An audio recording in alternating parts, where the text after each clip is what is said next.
Hey, Yeah. everybody. I don't know if you saw our last one, our last tailgating, but I'm Bruce with Daryl, Marcus, and the last one we were talking about our top five all-time NFL quarterbacks. And we all had different picks. And we were thinking, there's a lot of quarterbacks out there that are really, really good. They're unsung heroes. Quarterbacks get more credit less than they deserve, and they get more blame than they deserve. But they're the fans of the franchise. So comes with the territory and they make the big bucks for it. But there's a lot of quarterbacks out there that probably little luck here, little luck there. They might have been one of the greats and in the Hall of Fame, but things didn't work out. So we're just going to pick some quarterbacks we remember. But I'm just going to start out, you guys, this time. Is that okay? Hey, go for it, I Bruce. want to tell you, this is back in old school. When you have your first, it's sort of like your first love. When I was first starting to watch the Cowboys and getting to really enjoy them, they're the ones I always remember. Got that rose-colored glasses on. And I'm going to talk about a quarterback, Don Meredith, Dandy Don Meredith. You ever heard of him? Yeah. Probably not. He was a very, very, very first person signed by the Cowboys. He was signed before Tom Landry. He was signed before Gil Brandt. He was there because he was a Texas guy. He played football at school at Mount Vernon, Texas. He was a great athlete there. He was a basketball player, football player. He was an actor. He was like second, what do you call this? Salutatorian, the second person. Yeah. Salutatory. Then he went to SMU. He said he went to SMU instead of A&M because Bear Bryant wanted to get him in SMU, A&M, but he said SMU was easier to spell than A&M. So he went to SMU, and he was a phenomenal quarterback there. And he led the divisions with twice, 2 years in a row with his passing percentages. He was in an All-Star game. Get this, back in the day, the college All-Star team, which Don Meredith was on, got to play the NFL championship, scrimmage. I know you probably don't remember that. Isn't that something, getting your best professional football players against college kids? Mm. It's amazing some of them didn't get killed, but he got to play in that. Anyway, so, Cowboys looked like they were coming about. They didn't get their contract yet. And so Clint Murchison, the owner, he said he was trying to get a team here. Clint Murchison and the Hunts, Lamar Hunt, they were the two richest families in the world. Two richest families. So uh, Clint Murchison decided he wanted the Dallas Cowboys, but didn't have it yet. So he went ahead and signed Don Meredith to a 5-year contract with his company. That way he could have him for the Cowboys. So there he goes. He's with the Cowboys, first pick. And now I'm just going to get to it how close it is from being very good to very great is. I just want to say this, and you guys add on to it. He was this close. You all probably remember hearing about him in the Cotton Bowl. Cowboys used to play in the Cotton Bowl. Isn't that amazing? Played in the Cotton Bowl against Green Bay Packers for the NFL championship game, and they almost won. This close. He threw a pass. There's one play. Dan Reeves was the running back. He got his eye poked. It was bleeding, but he didn't notice it. Don Meredith didn't notice it. Perkins goes out. I mean, not Perkins. Reeves goes out.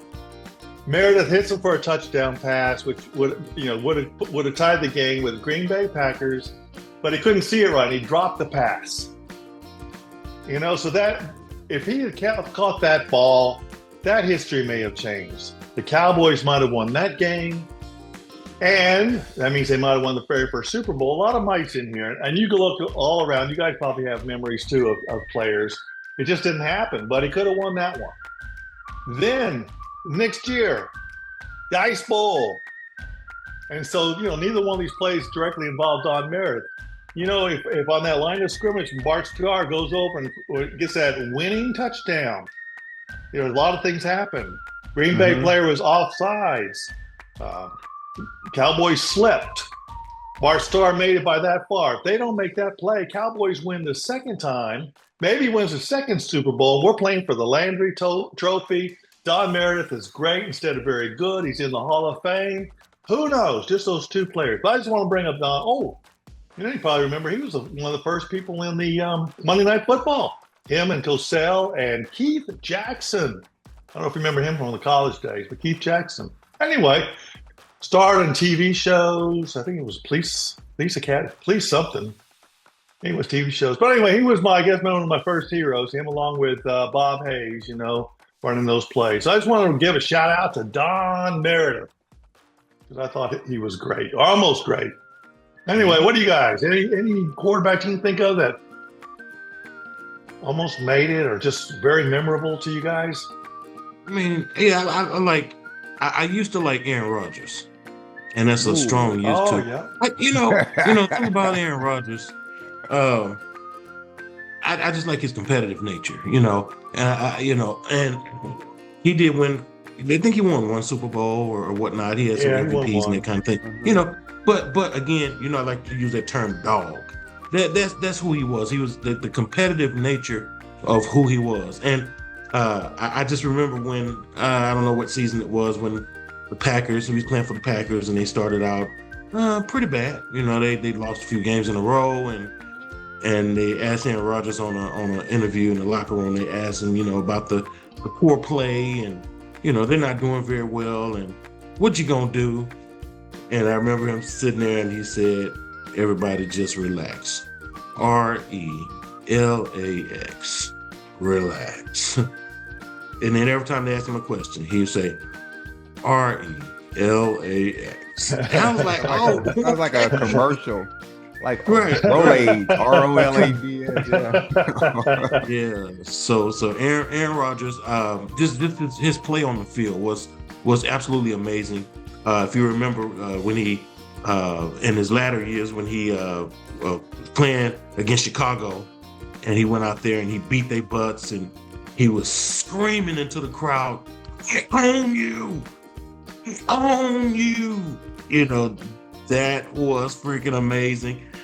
So yeah, that was my guy.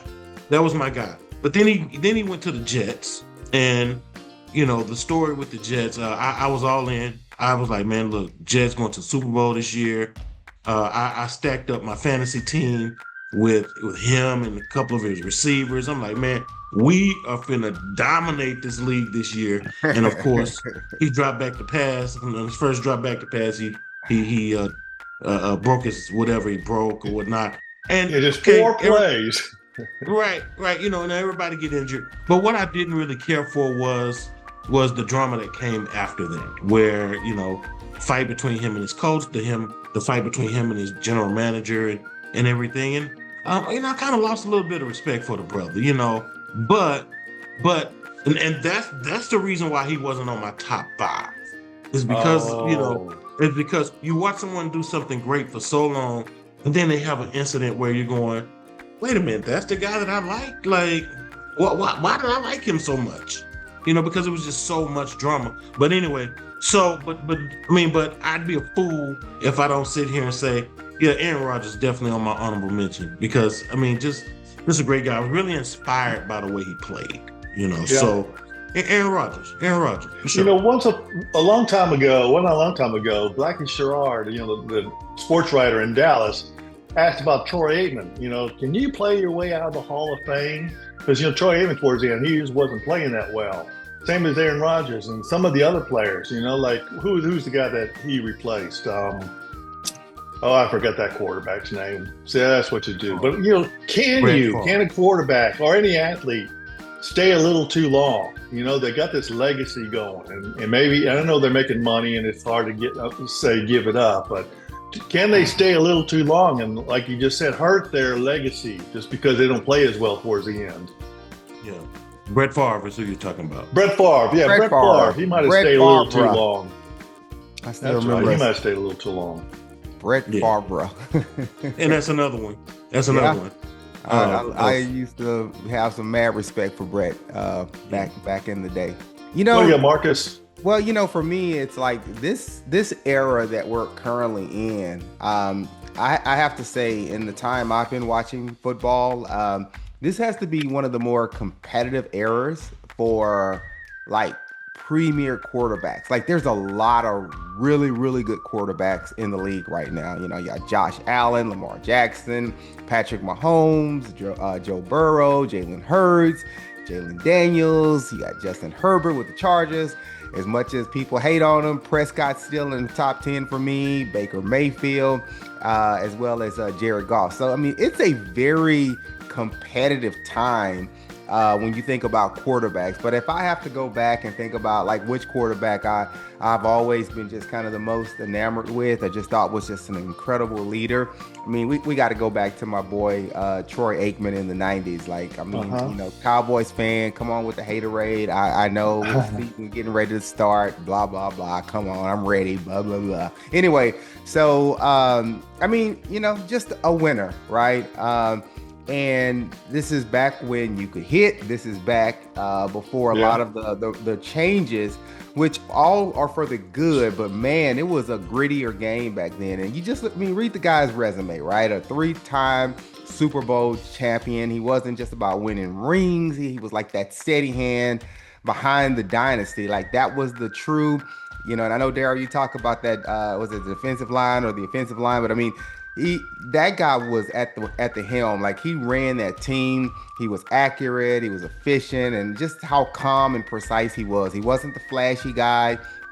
Didn't do a lot of scrambling. It was just pure execution. And hell, like just watching him, that taught me the value of consistency, not only in sports, but I mean, I adopt a lot of that in my life. Like I still remember just the video of him just on the sideline, just going after the coaching staff because, you know, he's like, you need to coach. I'm probably going to cut back on some of the words he used, but you get my drift. Yes. You know, that performance in Super Bowl, I think it was like 27, when he lit the Bills up for 4 touchdowns, man, that was a straight up big time, you know, game, big time performance.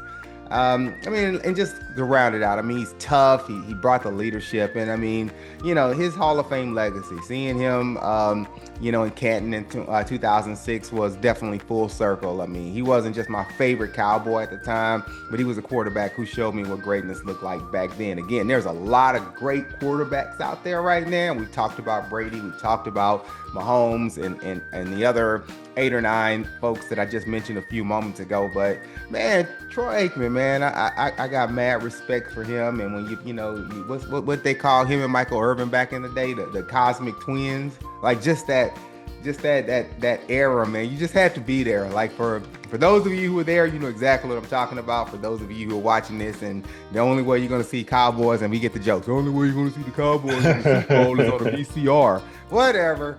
But again, Troy Aikman. Yeah, you know, and you said about him and Michael Irvin, there is that magic. Some of these, you know, Brady's might be an exception. He had a bunch of them, but sometimes these great quarterbacks, they got this wide receiver that they seem to be on the same wavelength, don't they? And they have this trust. They know, like I think Aikman had that with Michael Irvin. You know, Staubach had that with Drew Pearson. Yeah. Another crazy one. This is just a one-game wonder. This is back at the Cowboys again. Clint Longley. Did you ever hear Clint Longley? I know the name. Yeah, it was a Thanksgiving game. And I remember, you know, we were at Thanksgiving dinner. This is back when they blacked out the games. Couldn't watch it on TV. So it was on the radio.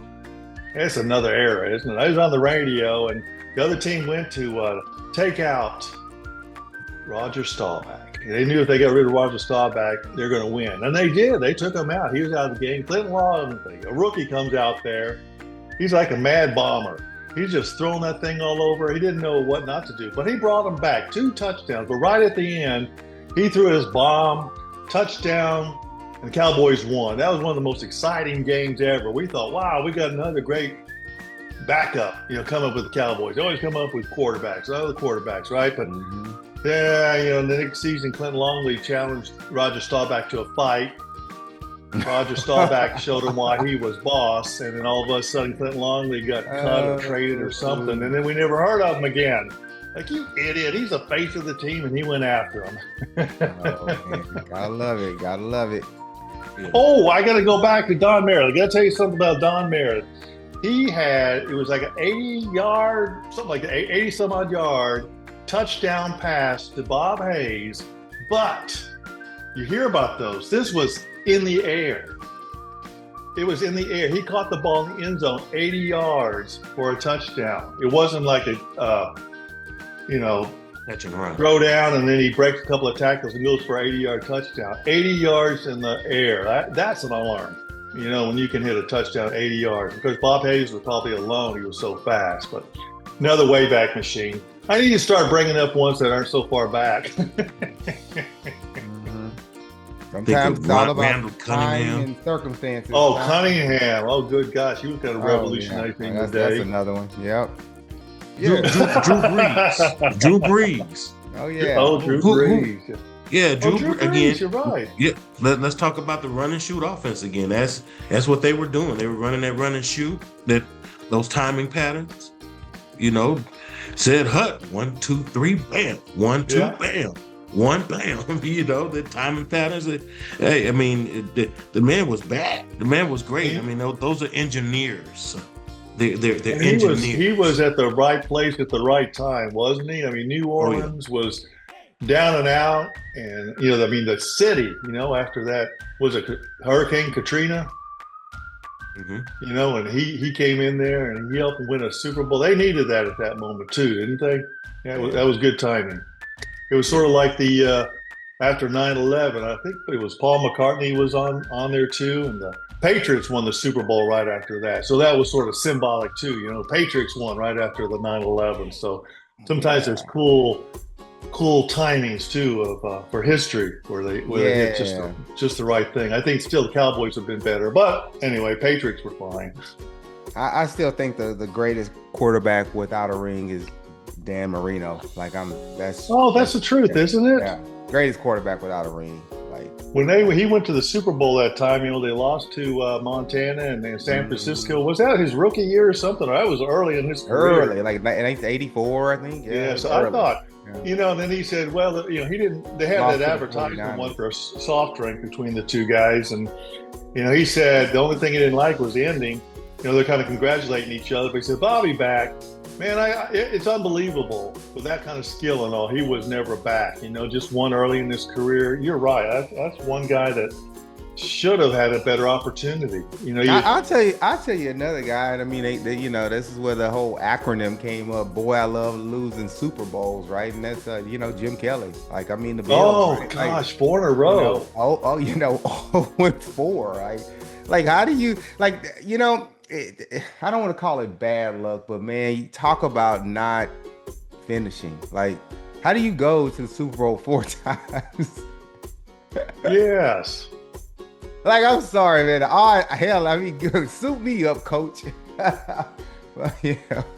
Didn't the first one they lose by a field goal against the Giants or something? There's that famous field goal that won it at the end or lost at the end. I mean, it was just, 4 in a row. That's like so close to greatness. If they had somehow won 4 in a row, they'd be greatest ever. But I mean, yeah, that's like the you know, the Super Bowl equivalent of a Razzie for an Oscar, right? It's like worse. Like I mean, it's almost.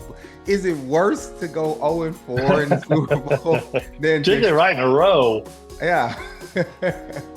I mean, obviously you had a skillful team. Like, you had a top talent. You don't get to the Super Bowl on accident, right? But I don't know. Yeah. Well, he ran up against the Cowboys too. 2 of those games, you know, when they were on their peak performance. You know, one of them, the Cowboys just ran all over them. Would have had a record amount of points scored if Leon Lett hadn't showboated at the end and brought that touchdown in. It was another story for that too. But yeah, he was a great one that could have been. I mean, Big Ben. Go ahead there. Oh yeah, Big Ben Roethlisberger. Oh yeah, good old Big Ben. That's a good one, there. Big Ben. So, and who's that? Ryan Leaf. He's the one that was the opposite. He came in. He looked like he was going to be the best ever. Didn't he come in? Wouldn't he come in the same time as Brady or something? I don't remember. He came in. Oh no, he came in at the same time as Peyton Manning. And he, you know, it was either Peyton Manning and Ryan Leaf were going to go 1 and 2 in the draft. Ryan Leaf came in there and he got I think he went to San Diego.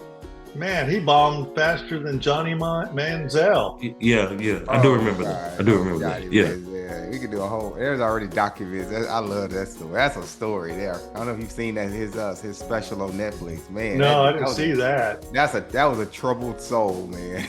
Yeah, didn't his dad come out? His dad come out and was like worried he's going to kill himself, or Oh, You're yeah. going to end up dead. Man, that's Trouble. so bad. He had the whole NFL in the palm of his hands, didn't he? Oh, Golly. yeah. Yeah, that's just kind of the story. Once again, he goes to Cleveland, the place where quarterbacks go to die.